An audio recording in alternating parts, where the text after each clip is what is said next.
Dan itu tuh terngiang sampai sekarang. Coba bayangin, ini tahun berapa? 2024, tahun yang lalu aku dihantui sama film ini selama 4 tahun.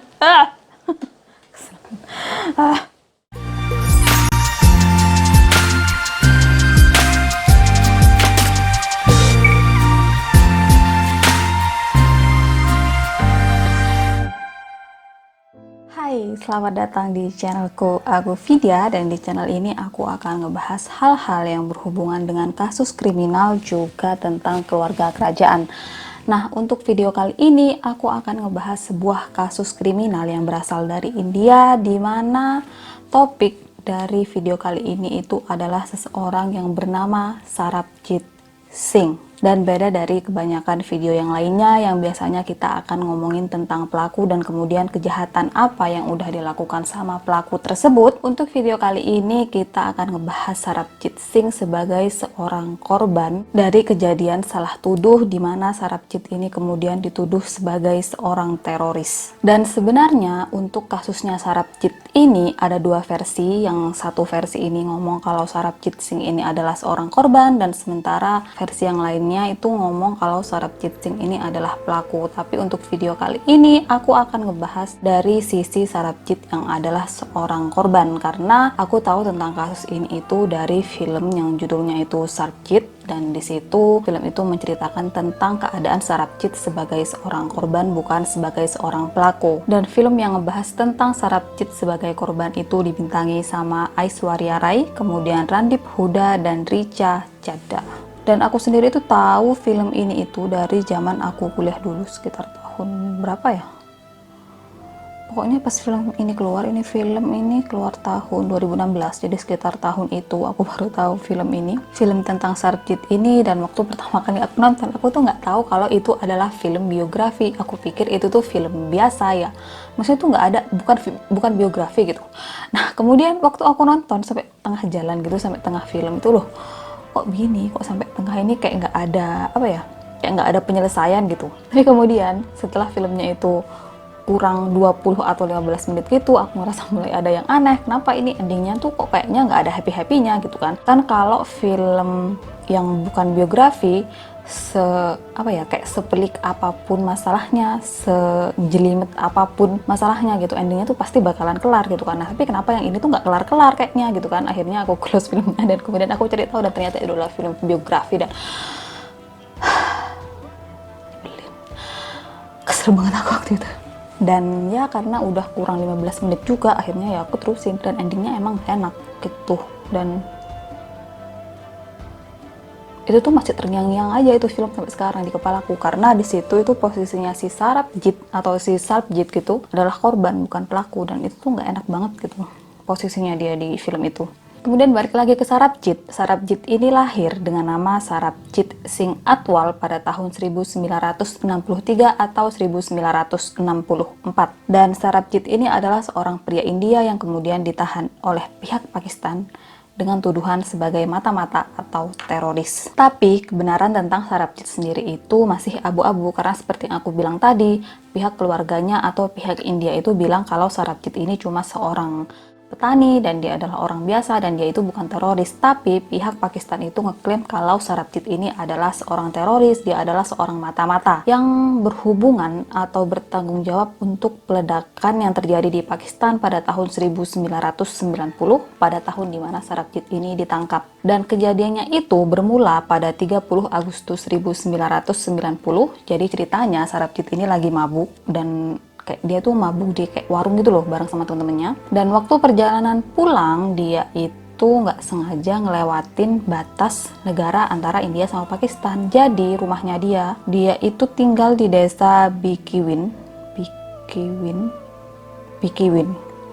yang lokasinya itu ada di sepanjang perbatasan India Pakistan di distrik Tantaran di Punjab. Jadi kayak sebelah-sebelahan gitu desanya dia sama wilayah Pakistan. Dan perbatasannya itu cuma dibatasin sama kayak patok gitu loh, nggak dibatasin sama yang apa ya, kayak pagar kawat atau semacam itu tuh enggak, itu tuh cuma dibatasin sama patok kayu gitu. Kemudian selama awal penangkapan, Sarabjit ini ditekan untuk mengakui bahwa dirinya adalah Manjit Singh, seorang teroris yang kemudian bertanggung jawab untuk ledakan di Pakistan pada tahun 1990.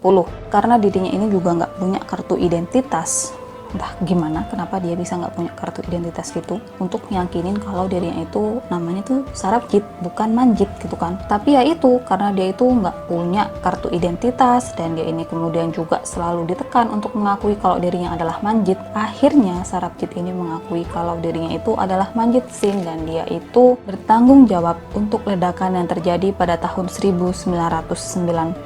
Kemudian selama Sarabjit ini ditangkap, keluarganya itu nggak dikasih tahu kalau Sarabjit itu udah ditahan di Pakistan hampir 1 tahun, sampai akhirnya surat dari Sarabjit ini datang ke keluarganya yang kemudian menyatakan kalau dirinya selama ini ada di Pakistan dan dia itu ditahan di sana sebagai Manjit Singh. Dan kemudian selama persidangan atau selama penyelidikan diketahui kalau hakim dan penyidik itu ngelakuin hal yang gak seharusnya sama Sarabjit. Yang pertama, hakim itu gak mencatat pernyataan saksi di bawah sumpah, padahal itu kan kayak keharusan gitu kan kalau saksi kemudian ngasih pernyataan dan itu tuh kan harus disumpah sebelumnya. Nah itu tuh enggak, itu tuh mereka ngomong aja gitu, nggak disumpah-sumpah apapun gitu kan. Kemudian yang kedua, Sarabjit ini dibawa ke hadapan saksi tanpa kehadiran hakim dan selama ditunjukkan kepada saksi-saksi itu, polisi ini bilang sama saksi tersebut kalau orang ini adalah Sarabjit atau orang ini adalah Manjit Singh dan dia itu adalah pelaku dari peledakan yang terjadi pada tahun 1990. Jadi itu tuh kayak sengaja gitu loh. Ya bayangin aja coba, si saksi yang udah ada di situ udah siap untuk bersaksi dan kemudian sebelum mereka bersaksi polisi ini bawa polisi ini bawa Sarabjit ke hadapannya mereka dan polisi ini bilang kalau ini loh Manjit Singh, orang yang bertanggung jawab untuk peledakan yang terjadi pada tahun 1990. Jadi itu tuh kayak mereka didoktrin gitu nggak sih? Coba dong. Kan kalau mereka emang saksi yang sebenarnya, mereka tuh kan gak seharusnya kan ditunjukkan si saksi dan kemudian si polisi ini bilang kalau orang ini adalah pelakunya. Kalau emang orang-orang tersebut itu adalah saksi. Terus kenapa si polisinya itu begitu? Coba. Kenapa polisinya itu harus nunjukin Sarabjit di depan saksi dan kemudian bilang kalau ini loh si Manjit, orang yang bertanggung jawab untuk peledakan. Coba dong.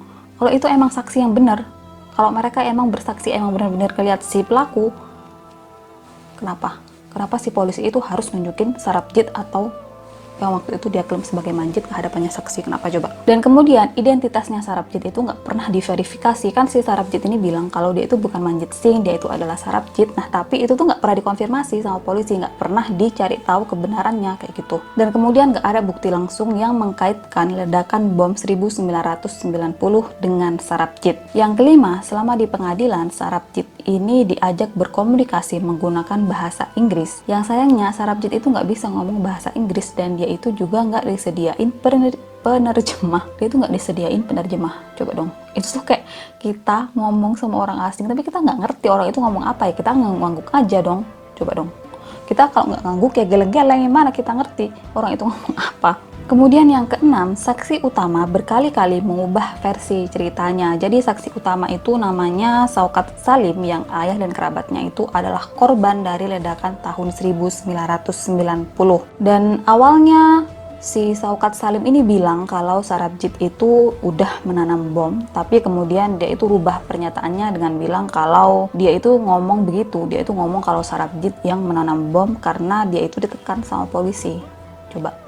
Dan kemudian dalam persidangan itu Sarabjit ini diputus bersalah dan pihak keluarga juga pengacaranya ini kemudian mengadakan petisi belas kasihan, tapi petisi itu nggak dikabulkan sama pengadilan. Dan pengadilan sendiri ini kemudian menjatuhi hukuman mati untuk Sarabjit, tapi kapan eksekusinya itu nggak diumumkan dan itu tuh berlangsung sampai tahun 2000-an. Coba bayangin. Dia diputus bersalah tahun 1991, tapi waktunya itu nggak ditentukan kapan, dan dia itu kemudian udah dihukum begitu aja terus sampai tahun 2000-an.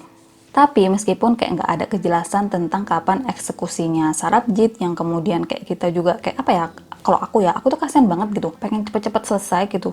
Tapi kalau ngelihat dari sisi keluarganya, dengan belum ditentukannya kapan eksekusinya Sarabjit, itu kayak juga sesuatu yang membahagiakan karena seenggaknya mereka itu bisa lebih memperjuangkan kasusnya Sarabjit yang kemungkinan nantinya Sarabjit itu bisa dibebaskan karena apa yang mereka lakukan. Dan kemudian tahun 2008, 17 tahun setelah Sarabjit diputus bersalah, Sarabjit ini kemudian dijadwalkan untuk dieksekusi pada Maret 2008. Dan di situ keluarganya Sarabjit ini kan datang ke Pakistan untuk kesekian kalinya, dan kakaknya namanya itu Dalbir Kaur. Jadi si kakaknya ini nih yang paling ngotot, yang paling berjuang keras untuk ngebebasin Sarabjit. Nah, si kakaknya, si Dalbir Kaur itu, dia ini kemudian ngedatengin beberapa politisi kelas atas Pakistan untuk bicara tentang Sarabjit, untuk meminta belas kasihan untuk kasusnya Sarabjit, dan kayaknya itu berpengaruh karena pada tahun itu kemudian eksekusinya Sarabjit ini ditunda. Dan dengar tentang eksekusinya Sarabjit yang ditunda, sekelompok mahasiswa kemudian mengadakan demo untuk meminta penarikan apapun untuk mengampuni kasus Sarabjit. Kemudian pada 27 Juni 2012, media Pakistan ataupun internasional melaporkan bahwa Presiden Pakistan yaitu Asif Ali Zardari menandatangani dokumen yang dikirim oleh Kementerian Dalam Negeri Pakistan dan kemudian mengubah hukuman mati Sarabjit menjadi hukuman seumur hidup.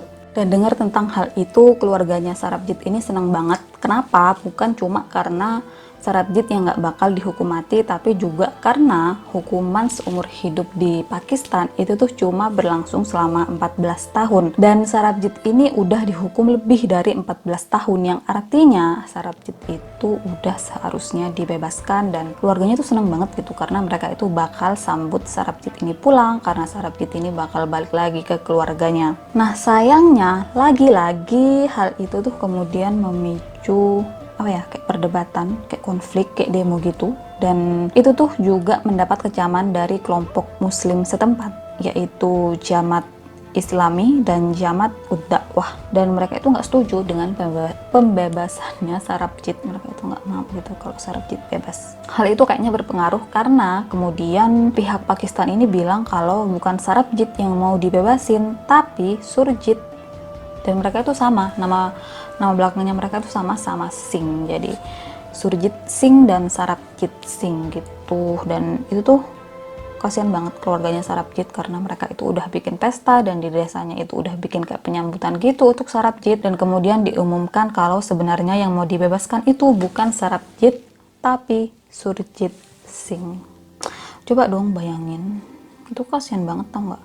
Sarabjit itu udah di penjara selama 22 tahun. Dia itu bahkan ya waktu dia di penjara, waktu awal mula dia di penjara, dia itu kan punya dua anak cewek masih kecil, bahkan yang terakhir itu baru lahir gitu. Bayangin coba, si anaknya itu udah gede, maksudnya si anaknya itu cuma tahu nama bapaknya tapi nggak tahu sama bapaknya itu kayak gimana tuh nggak tahu gitu kan. Dan setelah 22 tahun si anak ini akhirnya bisa ketemu sama bapaknya, atau kayak bisa leluasa ketemu sama bapaknya, dan kemudian dibilang kalau yang mau dibebasin itu bukan bapaknya tapi orang lain. Coba dong bayangin. Dan aku nggak ngerti apa di kehidupan nyatanya atau apakah di penjara Pakistan emang benar begitu, karena yang digambarkan di film Sarabjit, penjaranya itu tuh nggak manusiawi banget, sumpah. Kayak nggak ada pencahayaan, kayak apa ya, ventilasinya itu ditutup, dan itu baru dibuka setelah keluarganya itu mau datang berkunjung. Dan mereka itu kayak di selnya itu tuh nggak disediain tempat pembuangan, jadi dia tuh cuma dikasih ember dan dia itu buang air di situ, buang air besar di situ gitu loh. Dan itu tuh kondisinya Sarabjit waktu di filmnya itu. Aku nggak tahu kenyataannya begitu beneran atau enggak, tapi kalau di filmnya itu tuh kok keadaannya tuh kotor banget, kasihan banget.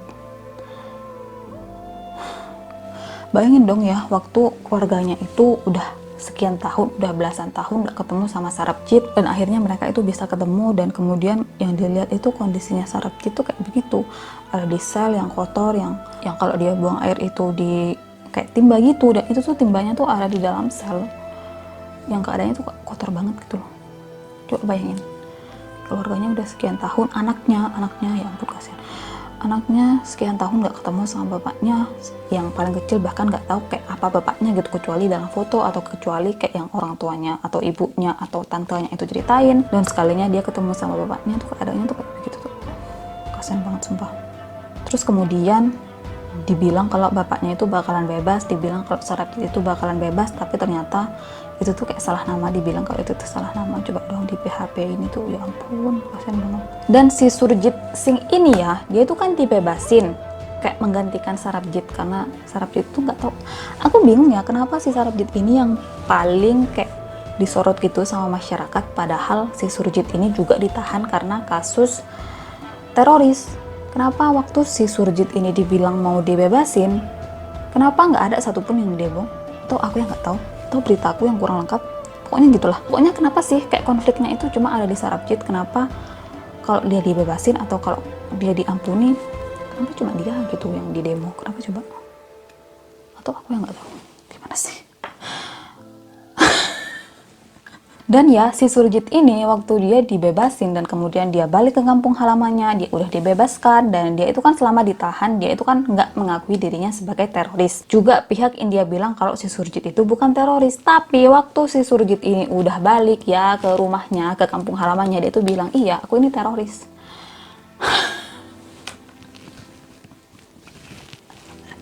Gitu. Dia bilang gitu, si Surjit ini bilang kalau aku sebenarnya teroris. Dan bahkan si Surjit ini juga bilang kalau selama dia di penjara selama sekian tahun, keluarganya itu dibiayain setiap bulan itu kayak dikasih uang gitu loh sama pemerintah India. Coba.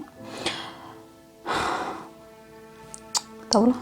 Dan keluarganya Sarabjit itu menanggapi bebasnya Surjit yang mereka bilang kalau menggantikan Sarabjit karena banyaknya demo untuk Sarabjit. Keluarganya Sarabjit itu bilang kalau pihak Pakistan itu udah ngelakuin sesuatu yang jahat banget, dan itu tuh adalah lelucon yang kejam. Ya iyalah kejam. Coba bayangin mereka tuh di PHP 22 tahun di penjara, terus dibilang kalau mau bebas, dan kemudian dibilang nggak jadi. Dibilang salah nama, bukan Sarabjit tapi Surjit. Hah? Kemudian menyusul dibatalkannya pembebasan Sarabjit, justru kasusnya itu makin terkenal, siapa Sarabjit dan apa yang udah keluarganya lakukan untuk membebaskan Sarabjit itu makin banyak diomongin orang. Dan bahkan dua aktor Bollywood yaitu Raza Murad dan Salman Khan ini juga bahkan turun tangan untuk membantu pembebasannya Sarabjit. Raza Murad sendiri itu kemudian berhasil mengumpulkan 138.226 tanda tangan untuk mendukung pembebasannya Sarabjit. Kemudian untuk Salman Khan sendiri, dia ini mencari dukungan untuk pembebasannya Sarabjit dari orang-orang dan juga media, yang kemudian Salman ini memulai petisi online dari LSM Being Human untuk mendukung pembebasannya Sarabjit. Ini di luar lagi hujan deras banget, aku nggak tahu entah kedengeran atau nggak sama kalian, tapi aku udah nyoba untuk ngegedein suaraku. Jadi ini bukan karena aku teriak-teriak gimana ya, aku takutnya kalian kedengeran sama suara hujan di luar dan suaraku nggak kedengeran. Lanjut. dan upaya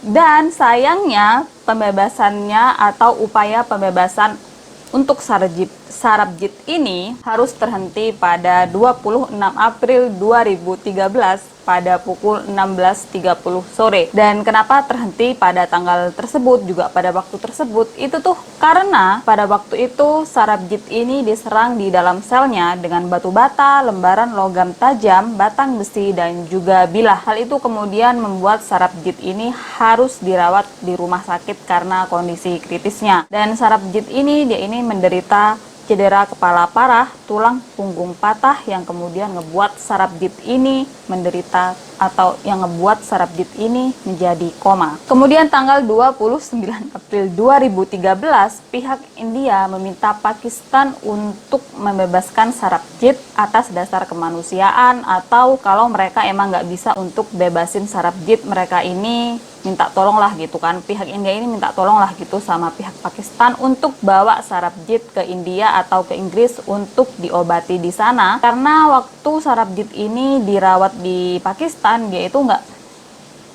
apa ya, kayak kan Sarabjit itu dalam keadaan koma dan dia itu lukanya juga parah banget gitu. Nah tapi di situ tuh dia tuh kayak nggak dirawat yang semestinya untuk orang yang kritis kayak gitu loh. Dia itu kayak dibiarin mati pelan-pelan, dia itu kayak dibiarin ya gitu aja, nggak diapa-apain gitu. Makanya pihak India juga pihak keluarganya Sarabjit ini meminta belas kasihan dari pihak Pakistan untuk biarin mereka itu bawa Sarabjit ke India atau ke Inggris untuk diobati, tapi permintaannya mereka itu ditolak oleh pihak Pakistan. Kemudian tanggal 1 Mei 2013, pihak dokter atau pihak rumah sakit tempat Sarabjit dirawat ini bilang kalau Sarabjit ini udah dinyatakan mati otak. Dan di situ kakaknya Sarabjit lagi-lagi dia ini ngeklaim kalau dia itu ngerasa aneh sama perawat juga dokter yang ada di situ, karena mereka itu seolah-olah ngelakuin sesuatu yang nggak seharusnya sama Sarabjit. Kalau mereka tuh apa ya, nggak ngerawat Sarabjit dengan baik, kalau mereka itu mencurangi Sarabjit, karena si kakaknya ini kan awalnya udah curiga karena hal tersebut, dan kemudian klaimnya atau kecurigaannya dia itu makin menjadi waktu dia ini nemuin kalau di ibu jari kiri perawat juga dokter yang ngerawat adiknya atau ngerawat Sarabjit ini, dia itu ngeliat ada bekas tinta di ibu jari mereka, dan itu tuh mereka tuh kayak abis ngecap sesuatu kayak gitu kan. Dan apa yang mereka cap? Mereka tuh abis ngecap apa? Kenapa cuma di perawat atau di dokter yang ngerawat Sarabjit yang ada cap itunya, kenapa di dokter atau perawat yang lain tuh nggak ada gitu kan, kenapa coba? Dan kemudian besoknya pada 2 Mei 2013 pada pukul 12.45 malam, Sarabjit ini dinyatakan meninggal dan jenazahnya kemudian diterbangkan ke India malam itu juga. Terus kan waktu di India itu Sarabjit ini kan di otopsi gitu kan, dan itu tuh kasihan banget karena hasil otopsinya menyatakan kalau Sarabjit ini tengkoraknya itu pecah jadi dua. Coba. Tengkoraknya itu pecah jadi dua. Entah itu karena kejadian dia dipukulin di dalam selnya, atau karena dokter atau perawat ngelakuin sesuatu di kepalanya waktu di rumah sakit. Dan kenapa aku bisa bilang begitu? Kenapa aku bisa bilang kalau kemungkinan dokter juga perawat itu ngelakuin sesuatu sama Sarabjit? Itu tuh karena selain tengkoraknya yang ditemukan terbelah jadi dua, hasil otopsi itu juga menyatakan kalau organ vitalnya Sarabjit itu nggak ada, alias hilang, alias diambil sama siapa kalau bukan sama dokter atau perawat di situ. Karena waktu Sarabjit dibawa pada hari pertama atau pada hari kedua atau waktu dia itu masih kritis, nggak mungkin dong alat vitalnya itu udah nggak ada, udah mati dong dia. Kemudian waktu diperiksa, waktu diotopsi di India, ternyata organ vitalnya itu nggak ada. Berarti itu organ vital kan udah diambil sama dokter yang, ya iyalah sama dokter, kalau bukan sama dokter sama siapa coba. Terus maksudnya diambil tuh buat apa? Buat jual beli organ. Emang organ Sarabjit itu masih sehat, dia itu udah dipenjara lebih dari 20 tahun loh, bayangin. Emang masih bisa gitu organnya diperjualbelikan, emang masih sehat. Dan kenapa juga mereka tuh harus sekejam itu, coba bayangin. Sarabjit itu udah ditahan selama lebih dari 20 tahun, dia 20 tahun nggak ketemu sama istrinya, nggak ketemu sama anaknya, nggak hadir waktu anaknya nikah, bayangin coba. Dan itu pun masih harus dibarengin dengan kabar kalau organ vitalnya Sarabjit ini nggak ada, coba dong bayangin. Kenapa mereka harus sekejam itu gitu coba? Iya kalau yang benar Sarabjit itu teroris, tapi kalau bukan, ayo, gimana? Jadi gitu.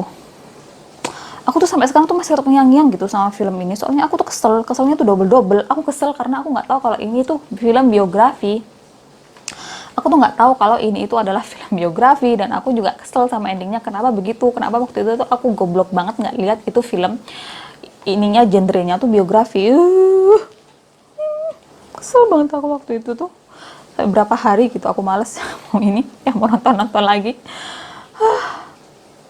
Dan itu tuh terngiang sampai sekarang. Coba bayangin, ini tahun berapa? 2024, tahun yang lalu aku dihantui sama film ini selama 4 tahun.